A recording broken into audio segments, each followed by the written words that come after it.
गुंजन सिंह आ रहे हैं, नाचने और बजाने वाला भी अब चुनाव मैदान में आएंगे।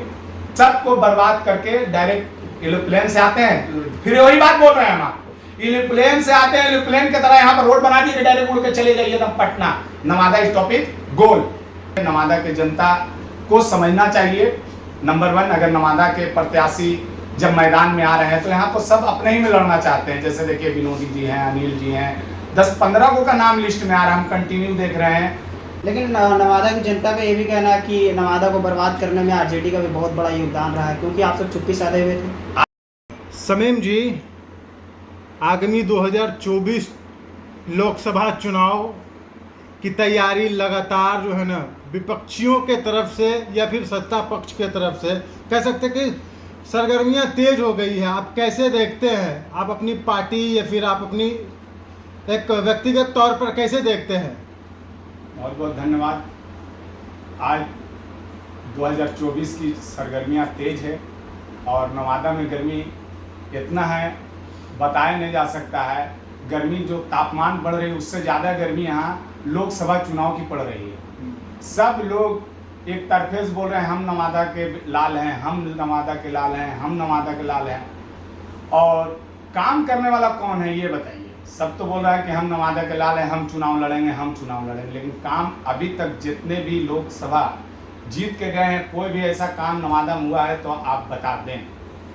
और रह गई बात जो आगामी 2024 के लिए जो सब तैयारी कर रहे हैं, जितने प्रत्याशी का नाम छन के आ रहा है, हम कंटिन्यू देख रहे हैं कि अनिल सिंह भी चुनाव के लिए बोल रहे हैं, गुंजन सिंह आ रहे हैं, नाचने और बजाने वाला भी अब चुनाव मैदान में आएंगे।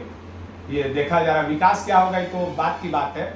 उसके बाद चंदन सिंह भी हैं, विनोद यादव भी यहाँ बोल रहे हैं कि हम नवादा लड़ेंगे और हम लोग पार्टी में हैं और हम लोग एक ही चीज़ बोलेंगे, जो हम लोग का पार्टी का जो डिसीजन होगा, पार्टी जिसको प्रत्याशी बना के भेजेगा, चाहे उसी के अनुसार से हम लोग काम करेंगे। नवादा में जब चुनाव का टाइम आता है तो नवादा वासी एक स्लोगन निकालते हैं कि इस बार बाहरी को भगाना है और घर वाले को लाना है।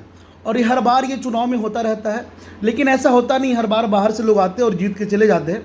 इस बार भी नवादा का माहौल कुछ ऐसा ही है। बहुत सारे लोग नवादा जिला के हैं जो चुनाव की तैयारी कर रहे हैं, और इस बार भी जो है बहुत सारे नवादा जिला के बाहर वाले भी चुनाव की तैयारी कर रहे हैं। तो इस पर आपको क्या लगता है, इस बार नवादा जिला के लोग ही बनेंगे या बाहर वाले फिर से बन के चले जाएंगे? क्या विचार है आपका? देखिए 2009 से ऑलरेडी हम लोग 2004 से बाहरी बनाम जिला कंटेंट चलता है, लेकिन नवादा के लोग नवादा में ही रह जाते हैं और बाहर से जो हेलीकॉप्टर वाला जो प्रत्याशी आता है उड़ के आता है, उड़ के चला जाता है, जीत के निकल जाता है। तो इसका रीज़न हम लोग नवादा के लोग हैं। सबसे बड़ा चीज़ है नवादा के जनता को समझना चाहिए। नंबर 1, अगर नवादा के प्रत्याशी जब मैदान में आ रहे हैं तो यहाँ तो सब अपने ही में लड़ना चाहते हैं। जैसे देखिए विनोदी जी हैं, अनिल जी हैं, 10-15 को का नाम लिस्ट में आ रहा है, हम कंटिन्यू देख रहे हैं कि जो चुनाव मैदान से कभी कोई मानी मतलब नहीं है। जैसे गुंजन सिंह, क्या कहानी है? कोई कहानी है? अपने जनहित का कोई काम किया है? बोल रहा है कि हम भी चुनाव लड़ेंगे। कभी जा रहे हैं सम्राट चौधरी के पास, तो कभी जा रहे हैं, कहाँ जा रहे हैं जी, चिराग पासवान के पास। क्या विचारधारा उनका आप समझ सकते हैं। कभी विनोद यादव कहते हैं हम आरजेडी में हैं, आरजेडी का कोई कहानी नहीं है। जब अभी प्रत्याशी घोषणा ही नहीं हुआ, अब विनोद यादव कह रहे हैं कि हम चुनाव मैदान में रहेंगे। तो ये तो हो गया तानाशाही। पार्टी का विचारधारा से कोई मानी मतलब नहीं है। चुनाव लड़ेंगे तो लड़ेंगे, लड़ते रहिए, उसके बाद लोग बाहर के प्रत्याशी आएंगे, जीत के जाएंगे, यही कहानी है। एक सवाल, अभी आपने इस सवाल का जवाब दिया था कि इस मैदान में, चुनावी मैदान में गुंजन सिंह भी रहेंगे जो एक नचनिया बजनिया गाने वाले हैं। लेकिन आपको याद दिला दे कि भोजपुरी इंडस्ट्री के बहुत सारे ऐसे हीरो भी हैं जो पहले से भी सांसद रह चुके हैं। जैसे हाल ही में भी एक दिनेश लाल यादव, जिसको निरहुआ बोलते हैं, वो भी सांसद है, रवि किशन है, मनोज तिवारी है, और सूत्रों के हवाले से पता चल रहा है कि पवन सिंह भी सब चुनावी मैदान में आएंगे। तो आपको ये नहीं लगता कि नचनिया बजनिया भी सांसद बन सकते हैं? तो इस पे आप क्या कहते हैं? बनाया जाता है, बनते हैं नहीं, बनाया जाता है। इसलिए बनाया जाता है क्योंकि वो पब्लिक डोमेन में रहते हैं, पब्लिक डोमेन में रहते हैं, तो उसको लगता है एक हाईलाइटेड चेहरा है, इसको मैदान में उतारनी चाहिए।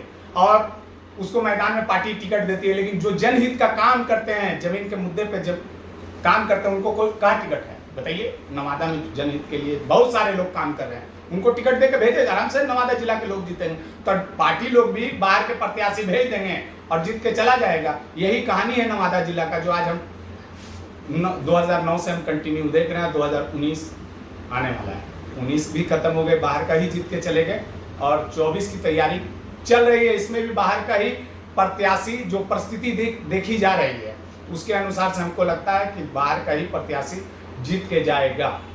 और नवादा का क्या विकास हुआ है ये तो किसी से छिपा हुआ नहीं है, कोई भी एक भी विकास है। मगर एक चीज कहना चाहेंगे कि नवादा में जो महिला पुरुष का सुचारू रूप से शौचालय जो है वो आखिर कब बनेगा? एक मुद्दा है सर, शौचालय ही एक मुद्दा है। सबसे बड़ा मुद्दा आज देखिए जो डंपिंग यार्ड है नवादा में, नवादा नदी, लोग बोलते हैं सफाई, बोलता है गंगा जल सफाई हो गया, यहाँ नदी को भरा जा रहा है। देखिए जाके नदी में अभी डंपिंग यार्ड इतनी भरी हुई है कि वहां पर सब अगल बगल से क्रॉस नहीं हो सकते हैं, दोनों पुल के अगल बगल, नवादा कट पुल के पास, पुराना पुल के पास, गोंदा पुल के पास आप आ जाइए, बड़ी दरगाह मोड़ के से जो कलाली रोड के तरफ निकला है वो पुल के पास देखिए आप, वहां पर से आप जिसको बोलता है स्मेल क्या आता है और समझ सकते हैं। आप विजिट कीजिए, हम तो गए हैं ग्राउंड पे 2 बार उतरे हैं। नगर परिषद का जो क्षेत्र है, डंपिंग यार्ड होनी चाहिए टाउन से बाहर 7 किलोमीटर 8 किलोमीटर के बाहर डंपिंग यार्ड होनी चाहिए, और बजाते इसका सिस्टम भी है, लेकिन इस सब सिस्टम को अनदेखा किया जाता है। और नवादा नदी सबसे आसान नजर आता है, इधर से ट्रैक्टर से भर के जाता है, नदी में जाकर उजल देता है, यही कहानी है। और हम लोग सारे यहाँ के आम आवाम जनता इस स्मेल को लेते रहते हैं। रह गई बात विकास की, एक कहानी बोले, दूसरी कहानी जिला प्रशासन, जिला अधिकारी, जाम की समस्या जो आज टाउन में पड़ी हुई है, तो कुछ आम जनता की भी गलती होती है। सफाई एसडीओ कंटिन्यू कराते रहते हैं रोड का, लेकिन फिर ठेला लगा देते हैं। मैं तमाम जो भी ठेला व्यवसायी हैं, रोड पर व्यवसायी हैं, उनसे आग्रह करते हैं कि आप लोग साइड में लगाएं, रोड को जाम ना करें, और प्रशासन को भी सहयोग करें, क्योंकि प्रशासन कंटिन्यू रोड पे जाम सफाई करने में लगा हुआ रहता है, लेकिन हर दूर पर साफ करते हैं और फिर वहाँ पर ले आके लगा देते हैं। सर एक सवाल ये है कि आप बोलते हैं कि जो ठेला व्यवसायी है और रोड पे ठेला लगा देने से जाम बढ़ जाती है, लेकिन आपको ये बता दें कि बेरोजगारी इतनी चरम सीमा पे है कि लोग अभी आए दिन देखते हो पोस्टर की ग्रेजुएट चाय वाली आ गए हैं, ग्रेजुएट पकौड़ा वाला, यानी लोग ग्रेजुएट करके पीएचडी करके वो बिजनेस कर रहे, ठेला लगा रहे, तो जाहिर सी बात है वो ठेला तो रोड पे ही लगाएंगे, तो इसके जिम्मेदार कौन है आखिर? अच्छा, चाय वाला इतना हाईलाइटेड हो गया तो चाय क्यों नहीं बेचेगा लोग? जब चाय वाला प्रधानमंत्री बन सकता है तो चाय वाला अपना चाय का काम कर रहा है। लेकिन मेरा कहना है कि बेरोजगारी बढ़ी है तब तो वो ठेला लगा रहे हैं ना। बेरोजगारी तो आप केंद्र सरकार से पूछ सकते हैं बेरोजगारी, क्योंकि आप लोग केंद्र सरकार, बीजेपी की सरकार बेरोजगारी के मुद्दा पे हिंदुस्तान में चुनाव लड़ी, और बेरोजगारी ये 2 करोड़ नौकरी कहाँ गई?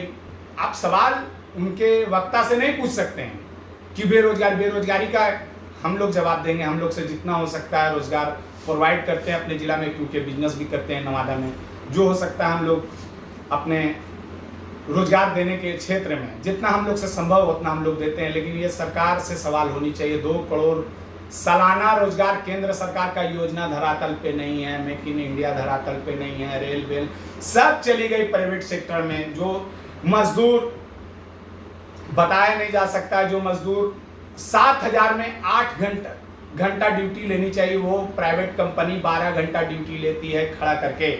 आज हमारा मजदूर की समस्या, पलायन की समस्या सब रुक रही है, कहाँ से कहाँ जा रहा है सब कमाने। बिहार तो बात अलग है, लेकिन पूरे हिंदुस्तान का जो बेरोजगारी का आंकड़ा है वो बहुत दुर्भाग्य है। हमारा जो 10 साल का कार्यकाल रहा, 9 साल कार्यकाल जो गिनाए चल रहे हैं पूरे हिंदुस्तान में मोदी सरकार, क्या ये काम हुआ, वो काम हुआ, वो काम हुआ, कोई धरातल पे नहीं उतरी है काम। अभी आपने मोदी सरकार और भाजपा सरकार को क्रिटिसाइज करते हुए कहा कि कोई काम नहीं हुआ, लेकिन भाजपा वाले लगातार कह रहे हैं कि अब की बार 400 पार। हाँ, सही बात है, क्योंकि विपक्ष जो भी आज तक आवाज उठा रहे हैं कि ईवीएम पे सवाल जो कंटिन्यू उठ रही है, वो अगर 400 अगर पार, अगर वो डिसाइड कर रहे हैं कि 400 पार रहेगी, तो मैं स्पष्ट कर देता हूं कि ईवीएम मैनेजमेंट उनका फाइनल है। जनता मालिक होती है, ये गारंटी देके हम नहीं कह सकते हैं कि मेरे परिवार, मेरे परिजन, मेरे जिला के लोग वोट देंगे या नहीं देंगे, लेकिन वो अगर पूरे हिंदुस्तान को आंकड़ा जोड़ के कह रहे हैं कि 400 पार, तो कहीं न कहीं ईवीएम मैनेजमेंट रहेगी। हाँ, पूछिए। लेकिन नेताजी, आपको नहीं लग रहा है कि बीजेपी के खिलाफ आप सब जो है लड़ने में सक्षम नहीं है, सिर्फ आरोप लगाते हैं? बढ़िया सवाल है। सक्षम के लिए बिहार के माननीय मुख्यमंत्री माननीय नीतीश कुमार जी बहुत अच्छा पहल किए हैं, और वो 23 तारीख को जो बिहार के पटना में मीटिंग हुई, वो सफल ही मीटिंग माना जा सकता है। नेक्स्ट मीटिंग रखी गई है, उसमें जो कमी अगर कहीं से रह गई होगी, हो सकता है उसमें माननीय मुख्यमंत्री जी उस कमी को पूरा करेंगे, क्योंकि इससे पहले वाले वीडियो में भी बोले हैं कि जैसे पप्पू यादव, वो भी एक पार्टी थी, उनको भी निमंत्रण देनी चाहिए, और मायावती, उनको भी निमंत्रण देना चाहिए, AMIM वैसी की पार्टी, उनको भी निमंत्रण देनी चाहिए, क्योंकि गठबंधन मिस होती है। गठबंधन आपको लेना ही था, निमंत्रण देते या नहीं आता तो आप कल के डेट में उनको दोषी थे। इसमें विपक्ष मजबूती की तरफ बढ़ रही है, और इसको कहीं न कहीं बीजेपी फोड़ने का प्रयास में लग गया है, ये भी मैं बता दूं, क्योंकि माननीय जीतन राम मांझी पूर्व उप मुख्यमंत्री, क्योंकि उनको एक सीढ़ी को तोड़ दिया गया, क्योंकि गठबंधन का वो भी हिस्सा बनते, लेकिन उनको किनारे करके बीजेपी में लाने की प्रयास, धीरे धीरे तोड़ने की साजिश चलना शुरू कर दी। जैसे ये समझने की जरूरत होगी कि जैसे आप एक पहल की तरफ बढ़ेंगे तो आपका पीछे से खींचने वाला शुरू कर देगा। तो कहीं न कहीं बीजेपी अपनी योजना पे काम, एक तरफ इकट्ठा करने का काम चल रहा है, एक तरफ फोड़ने का काम जारी है। आपने अभी MIM BSP ये दो चेहरे को, ये दो पार्टियों की बात की, नहीं, 3 पार्टी का मैंने बात की। अच्छा, पप्पू यादव, अच्छा, जाप की भी बात की, लेकिन कहा जा रहा सियासी गलियारों में सबसे ज्यादा जो है सवाल ये उठ रहा कि MIM और BSP एक मुसलमानों की पार्टी कही जाती है, एक दलितों की पार्टी कही जाती है, पार्टी होती है मुसलमान कही जाती है, इस पे आरोप है। लेकिन इसके MIM के प्रदेश अध्यक्ष का बयान एक सामने आ गया कि अगर मुझे शामिल नहीं किया गया वहाँ गठबंधन के दलों की तरफ से, तो मुझे मजबूरन थर्ड फ्रंट बनाना पड़ेगा। तो कैसे देखते हैं आप इस पे? देखिए, थर्ड फ्रंट अगर लेगा तो लोकतंत्र में अधिकार है उनको चुनाव लड़ने का, चुनाव मैदान में जा सकते हैं, जनता मालिक होता है, उनको अगर वोट देंगे तो आगे आ सकते हैं, लेकिन लेना चाहिए महागठबंधन। मतलब हम तो पहले भी बोल के गए, ये जो भी बिहार के, जब बिहार में ही आप इकट्ठा नहीं कर पाएंगे सभी पार्टियों को, सोचिएगा कि JTU और RJD मिलकर सिर्फ गठबंधन बना ले, तो ये संभव नहीं है। छोटे छोटे जो आपके क्षेत्र में पार्टी है, उनको भी आपको निमंत्रण देनी चाहिए। संसद के कार्य से कितना संतुष्ट है नवादा? इनके कार्य से वर्तमान सांसद चंदन सिंह के काम से कितने संतुष्ट है? वर्तमान सांसद क्या काम किए हैं, का वो काम हुए तो आप लोग बताएं, आप लोग अपने से भी तो बताएं। एक काम माननीय सांसद जी का नहीं हुई है। सांसद जी ये काम किए हैं कि नवादा को बर्बाद करके गए हैं। सांसद, मैं फिर बता रहा हूं आपको, आज नवादा को बर्बाद कर दिया गया। NHI के माध्यम से जो NH पास हुई है 4 लाइन, आज 4 लाइन पे ये स्थिति है, बुधौल बस स्टैंड जाना पड़ेगा, घूर के आना पड़ेगा। क्या कितनी घटना रोज घट रही है वो हम लोग झेल रहे हैं यहाँ पे, क्योंकि 2 लाख की आबादी नवादा टाउन को बर्बाद कर दिया गया, क्षति कर दिया गया है। आज हमारी यहाँ पे जो व्यवसायी थी, बहुत सारे, सिर्फ हम व्यवसायी नहीं थे, हमारी एक मार्केट नहीं थी, यहाँ पर से हजार मार्केट, अंसार नगर से लेके बुधौल बस स्टैंड तक आप देख ले, कहीं पर भी उतरने का स्टॉपेज नहीं दिया गया। तो एक मार्केट आपका फेल हो गया। 2 लाख की आबादी, अंसार नगर, भदौनी, इस्लाम नगर, कमालपुर, सबको बर्बाद करके डायरेक्ट एरोप्लेन से आते हैं। फिर वही बात बोल रहे हैं हम आपको, एरोप्लेन से आते हैं, एरोप्लेन की तरह यहाँ पर रोड बना दी, डायरेक्ट उड़ के चले जाइए एकदम पटना, नवादा स्टॉपेज गोल। लेकिन नवादा की जनता का ये भी कहना है कि नवादा को बर्बाद करने में RJD का भी बहुत बड़ा योगदान रहा है, क्योंकि आप सब चुप्पी साधे हुए थे। RJD बता देते हैं, RJD इसमें क्या दोषी है। NHI सेंट्रल गवर्नमेंट का काम होती है। लेकिन आप उसका विरोध कर सकते थे। हाँ, विरोध कर सकते थे। विरोध मैंने किया, दो FIR मैंने खाया, दिखा दूं उसका? लीजिए, 2 FIR मेरे पास हो चुका है। NHI का विरोध करने पे 2 FIR हुआ है। तो FIR खाए हम लोग, मलाई मार के जाए कोई और सब बोलेगा हम नवादा के बेटा है, हम नवादा के बेटा है। यही हुआ नवादा का बेटा। काम करने के लिए रोड पर आप लोग आएंगे नहीं, अब बोलिएगा नवादा का बेटा हम लोकसभा लड़ेंगे। तो आप नवादा का बेटा, आप कोई चुनाव नहीं लड़ते, आप भी लड़िए। लड़ेंगे, वक्त आएगा तो देखा जाएगा, वक्त आएगा देखा जाएगा। लेकिन अभी परिस्थिति क्या है, पहले तो सभी लोग भाई 15 को प्रत्याशी हम लोग को वोट, अल्पसंख्यक वोटर जो हैं वो RJD के तरफ हम लोग रहेंगे। बाकी जैसा परिस्थिति क्या आएगी ये कल भी नहीं बताया जा सकता। परिस्थिति कब किस वक्त पलटी ले सकता है उसकी कोई गारंटी नहीं। एक अंतिम सवाल है जी, कि इस बार 2024 के चुनाव में क्या कुछ अलग होने वाला है?